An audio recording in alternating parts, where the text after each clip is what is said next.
Kala na sabi mo? Nasaan na yung mama mo? Magagalit si mama pero tingnan. Tapos yung ambience.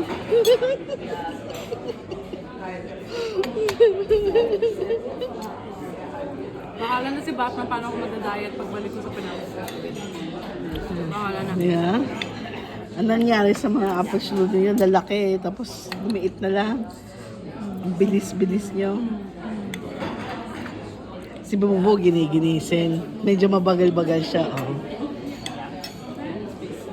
Excuse me dalawa tayo dito. Oy, Isa lang. kumuha lang ako ng 3 dukot lang. Ay naku, ako na naman yung dito. Patay gutom dito. Bahala kayo. Paano mo kinain yung schlagobas kanina?